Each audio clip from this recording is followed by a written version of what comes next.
WVTM 13 News starts now. All eyes on Alabama tonight with ballots being counted in the state's primary election.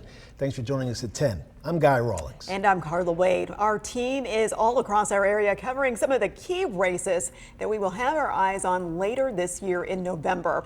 And those results are still coming in tonight from the election, but we want to get right to what we know right now. One of the biggest races tonight, the search for Alabama's next governor. Here are the results in that Republican primary this evening. Sitting Senator Tommy Tubberville getting this race called early in his favor.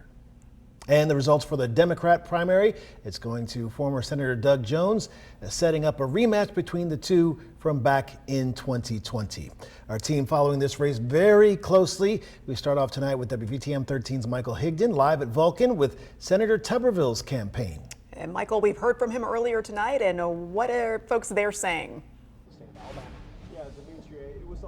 Yeah, folks really encouraged here at the party here tonight with his clear win for that Republican ticket. I can tell you the party itself officially wrapped up. Folks are starting to break down everything here at Vulcan. But I will tell you that Senator Tubberville is very looking forward to November. He says he hasn't spent a lot of recent time here in Alabama as much as he would like. He says obviously because he's been in D.C. Doing his role as senator. But he says over these next few months, the 4 to 5 months, that is going to change. He says he wants to hear from those in the community about what they would like to see the top priorities be if he were to become governor, whether it comes down to health care, infrastructure, power bills, and education. He says when it comes to the fight in November, though, he says it's not just against his Democratic counterpart. He says it's against an ideology. I'm running against socialism and communism. I'm running against people that believe in killing the unborn. I'm running against people, my God, folks, I'm running against people that I don't know if they believe in God anymore.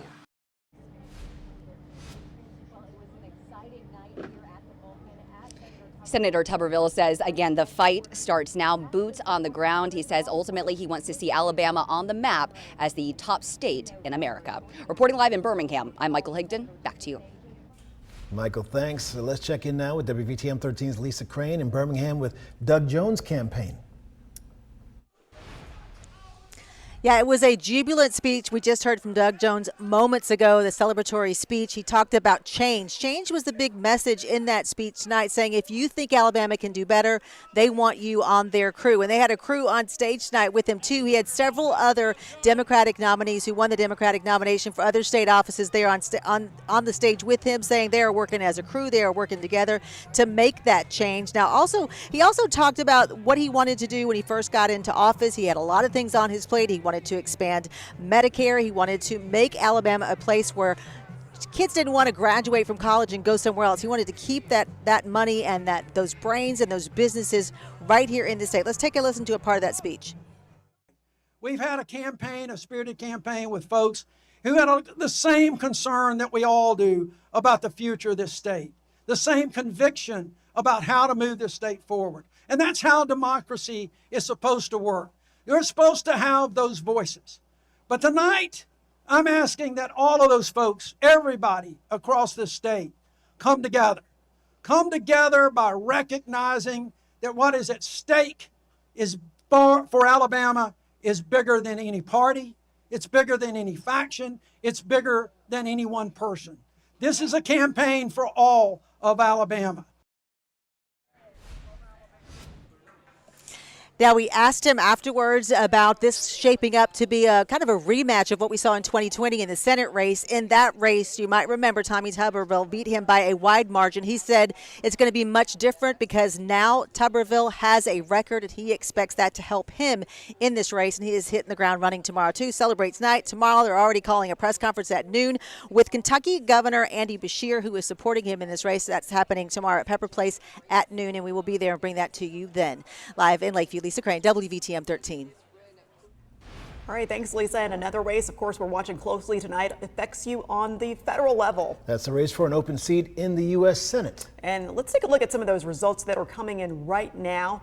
This is a look right now at the Democratic primary, and we've got in the lead right now Everett West with 40% of the vote, followed by Dakari Lariat with 29% of the vote, and that's with 69% of those precincts reporting so far. And now let's take a look at the Republican primary there, and we got very close numbers, or we did have very close numbers. I guess it's changed considerably between Barry Moore and Steve Marshall. Looks like Barry Moore has pulled out with 41% of the vote now. Steve Marshall now trailing him with 25% of the vote, with about 55% of the precincts reporting there, and then Seth Burton, Dale Dees, and Morgan Murphy there with 3%, 2%, and 1% respectively. Countdown is on. Let's check in now with WVTM 13's Kayla Davis, who spent the evening at a watch party for Democrat candidate Dakari Lariat. Kayla.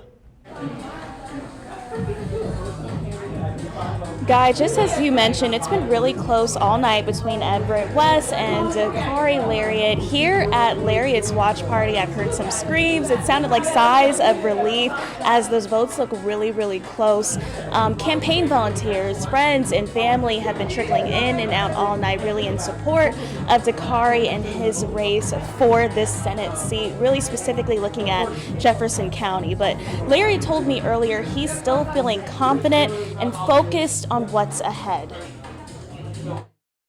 People feel like they're being left behind economically, healthcare, hospitals closing throughout our state. So I'm going to fight like hell to repeal the One Big Beautiful Bill and ensure that we invest in our healthcare, fully fund Medicaid, fully fund Social Security, and get Americans and Alabamians back to work. So it's looking like it could be a runoff between Everett West and Dakari Lariat. And as you can hear behind me, it's starting to sound a little bit more lively in here as things are looking up for Dakari. But I'm going to continue to keep you guys updated as the night continues and they finish counting all the rest of these votes. But for now, I'm live in downtown Birmingham. Kayla Davis, WVTM 13. All right, thanks, Kayla. Now we want to check in tonight with WVTM 13's Zoe Blair. She has spent the evening in Gardendale with Jared Hudson, Senate campaign. How have things been going there, Zoe? Well, Guy, Carla, things are actually kind of dwindling down here. It is getting late, but there are still a good bit of folks at this party. They're still waiting for almost half of those ballots to come in. Very optimistic about what may happen here tonight. We still have not had a chance to speak with Jared Hudson. He's been out greeting his supporters, and now they're back waiting to get some more of those numbers. They don't want to speak to us until they get some more numbers. But he did take the stage a little bit earlier, and he said that no matter what happens here tonight, he is just grateful for the opportunity to be up here sharing what he's so passionate about. 1 Peter 2:24 says that Jesus hung on a tree for our sins, and it's by his stripes we are healed so that we can be made the righteousness of God. I don't care what happens here tonight. Don't care if we have a victory. Don't care if we go into a runoff. Don't care if we lose outright. God has paved an unbelievable road where we can share his gospel with the world around us. And at this point, a runoff does seem to be what they are hoping for, as you just said with those numbers. Barry Moore has a strong lead over both Steve Marshall and Jared Hudson. He's still optimistic that he could get an outright win, but it does look like it's going to be going for a runoff. If it does, that runoff will happen on June 16th. We're going to stay here until this race is called and let you guys know what Jared Hudson has to say. For now, live in Gardendale, Zoe Blair, WVTM 13. Zoe, thanks. Another big state race we're watching closely right now, Alabama's Attorney General. Yeah, several names hoping to stay in this race this evening.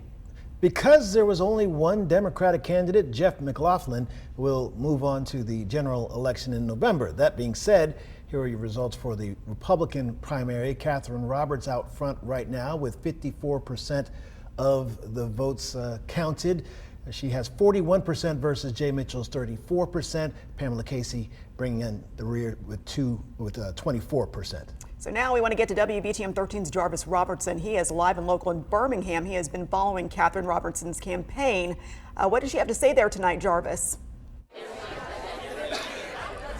Well, Carla, there's still a lot of energy here in the watch party for Catherine Robertson. As you guys mentioned, only 55% of precincts across Alabama are reporting, but right now, Catherine Robertson is in the lead with 41.2% of that vote. According to the AP, she has 160,760 votes compared to Jay Mitchell's 135,000 and Pamela Casey's 95,000. So with this trend, this race is headed to a runoff. Now, one of the things that we just heard from Robertson on the stage, she says that she is not done. She's not giving up. She is going to continue her campaign to become the next Attorney General. One of the things that she is pointing to is her experience when it comes to being in that particular office. Right now, she serves as the chief counsel to current AG Steve Marshall. She's been in this position for almost 10 years. So that is why she's saying she's had this on-the-job training for so many years, and that's why she believes she should be the nominee for the Attorney General when it comes to the November election. But again, here live, you are looking at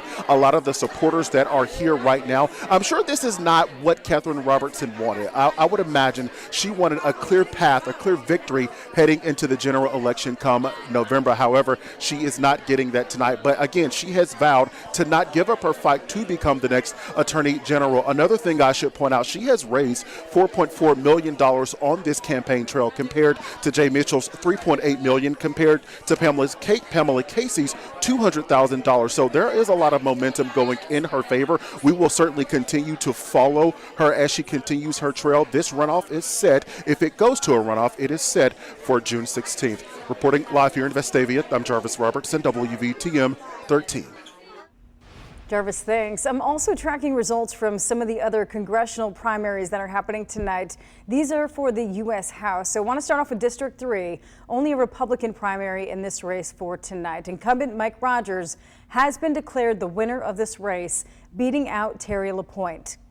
He's going to face a Democrat, Lee McInnes, in the general election come November. On to District 4 now. The results are coming in for the Democrat primary there. Amanda Pushchek at this point, pretty significant lead over Shane Weaver. Want to give you the results for the Republican primary. Robert Adderholt just declared the winner here against Tommy Barnes, according to the AP.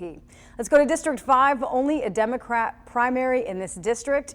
There are results for you right now. Checking out here on your screen. Jeremy DeVito, Candace Duvalier, Andrew Sneed. This is a close one still, but Sneed at this point in the top spot. Of course, we'll keep you updated as more votes continue to come in. It looks like 96% reporting at the precincts at this point. As a reminder, Districts 1 and 6 had primary elections for representatives on the ballot tonight, but those will not be counting until the courts rule on the special election that's currently set for those districts in August. That also affects Districts 2 and 7, where candidates ran unopposed tonight, meaning no primary was needed. A hearing on that case set for Friday morning in Birmingham. Of course, we're going to keep you updated on how that plays out as well. Guy? All right, Brittany, thanks. Let's check in now with our election experts, Irondale Mayor James Stewart and Homewood Mayor Jennifer Andrus. And you guys have been watching the results all night. Is this pretty much how you thought it would shape out? I would say yes. There were not a lot of surprises. Well, in the Democratic side for the Senate, I was surprised that Everett West has had the type of turnout that he's had, and he's leading that particular race there. But the rest of them are kind of played out the way that I believe that we thought that they would end up. We have a few runoffs with the Senate race. We pretty much expected that would come down to Moore and Marshall and Hudson, and that's kind of playing out tonight, even though there's half of the boxes that are still out. But no big surprises, and we're just looking forward to see what's going to happen in those runoff races and then get to the general election in November. And any thoughts as we look ahead to November, what anything that's happened tonight could mean for the general election in November? Anything standing out to you? Well, I would first say that anything can happen in a runoff. It's a low turnout. We've already had a low turnout today, so it's going to be an even lower turnout. Again, the confusion with what's happening possibly in August, we don't know. Could be the first week of June before we find that out. So really, several of these races are going to runoffs, which we expected, but what's going to happen in the runoff. That could change. We've seen it before. We've seen someone kind of come up the middle that kind of came out of nowhere, maybe, and take on, you know, the person that was in the lead and then win the seat. So, or win the nomination for the party and then go on to the general. So anyway, looking forward to seeing what happens in June. Did you think there might be a bigger turnout considering all the activism based on the Supreme Court decision and redistricting? I think there was some confusion possibly, and you know, with 6 and 7, you know, that impacts Homewood. Just speaking for us, I think maybe there was some confusion, and they think maybe we're just going to wait until the August election. I don't know. I just, you know, just it's so important for all of us to take part of this exercise. It's our right as American citizens. It is so important. And I would say if there's a lot of excitement that's created at the governor's level, then that should help with all of the other ballots that are down a little bit farther in the election cycle. It should be very interesting as we sit here tonight. We kind of heard two different ideologies coming from those candidates. We had where Jones was talking about how he wants to be inclusive, everybody has a seat at the table. When he was talking, I thought I was here listening to Matthew 25:31-36, because he wanted to make sure that the basic necessities for the citizens of Irondale, or citizen, or the state of Alabama, I'm here talking for Irondale, that those would be covered for everybody.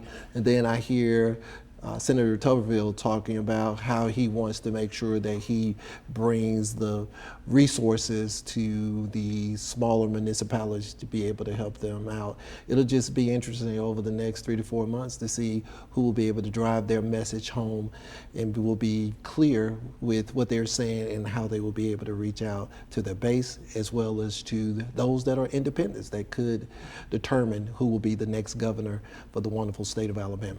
Mayor Stewart, Mayor Andrews, thank you very much. All right, thank you. A lot could happen between now and November. That's for sure. Our election coverage continues tonight after the break with updates on more of your key races this evening.